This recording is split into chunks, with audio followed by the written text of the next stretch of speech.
નમસ્કાર, good morning. આજના હવામાન અપડેટમાં આપનું સ્વાગત છે. એક નવી ટાઈપની થોડીક વેધર પેટર્ન હું જોઈ રહ્યો છું કે જેમાં કોસ્ટલ દરિયાઈ પટ્ટીના વિસ્તારોમાં અલગ રીતે ચોમાસું જઈ રહ્યું છે અને એનાની અંદરના મેદાની પ્રદેશોમાં અલગ રીતે ચોમાસું જઈ રહ્યું છે. આજના દિવસમાં વાત કરું તો મારા મત પ્રમાણે સુરતથી ઓલપાડથી નીચેની વાપી તરફનો પટ્ટો જે છે, ભિલાડ તરફનો પટ્ટો છે, ત્યાં કોસ્ટલ પ્રદેશ અને કોસ્ટલ પ્રદેશથી એટલે દરિયાકાંઠાથી લગભગ 25 કિલોમીટર મેદાની વિસ્તાર તરફ સારો એવો વ્યાપક પ્રમાણમાં વરસાદ મને દેખાઈ રહ્યો છે. એટલે વાપી, દમણ, વલસાડ, નવસારી, ઇવન દાંડીનો બીચ જે છે, ઉદવાડાના જૈન દેરા છે, તો એ આખો પટ્ટો, સુરતમાં સુવાળીનો બીચ, ડુમસનો બીચ, ઇવન હજીરાનો દરિયાકાંઠો, સો આ બધા જ વિસ્તારોમાં વ્યાપક પ્રમાણમાં વરસાદી ઝાપટા અને અમુક ભારે ઝાપટા, મધ્યમ ઝાપટા હું જોઈ રહ્યો છું. આખા દિવસ દરમિયાન વરસાદી ઝાપટાની આવજા ચાલુ રહેશે અને થોડીક ઇન્ટેન્સિટી હોઈ શકે છે.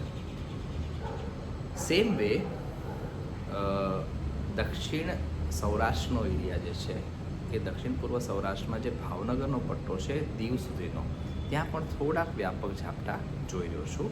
આ ઉપરાંત પોરબંદરથી દ્વારકા સુધીના પટ્ટામાં થોડા ઘણા અંશે વરસાદ આવી શકે છે, પણ વેરાવળથી દ્વારકાની વચ્ચે એવો ખાસ વરસાદ મને દેખાતો નથી.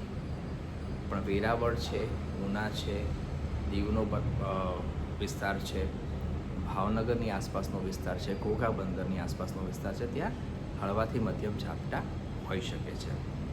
ભાવનગરનો જે વિસ્તાર છે એની આસપાસના બોટાદ જિલ્લાની આસપાસનો વિસ્તાર છે, થોડો ઘણો અમરેલીનો ભાગ છે, તો ત્યાં થોડાક ઝાપટા હું જોઈ રહ્યો છું. આજે હળવો વરસાદ પડી શકે છે.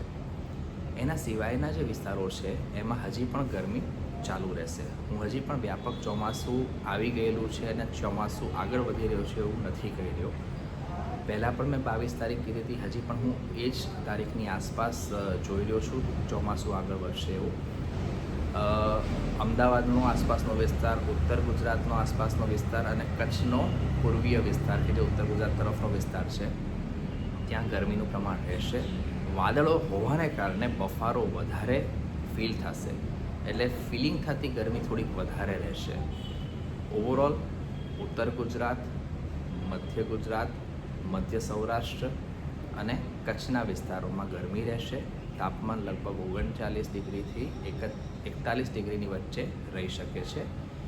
દક્ષિણ ગુજરાત, ઇવન ડાંગ, સાપુતારાના વિસ્તારો, દક્ષિણ દરિયાઈ પટ્ટી સૌરાષ્ટ્રની આ વિસ્તારોમાં હળવોથી મધ્યમ વરસાદ રહેશે. તાપમાન કુલ ખુશનુમા બનેલું રહેશે. પવનની ગતિ હોવાને કારણે ફિલિંગ સારી રહેશે.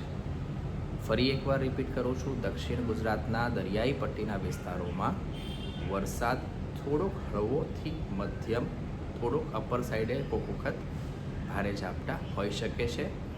ઇવન હળવાથી મધ્યમ વરસાદી ઝાપટા પૂર્ણ દક્ષિણ ગુજરાતમાં, ઇવન વ્યારા છે, સાપુતારા છે, ડાંગ જિલ્લો છે, આહવા છે, વાંસદા છે, આ બધી જગ્યાએ પણ વરસાદી ઝાપટા પડતા રહેશે. Thank you.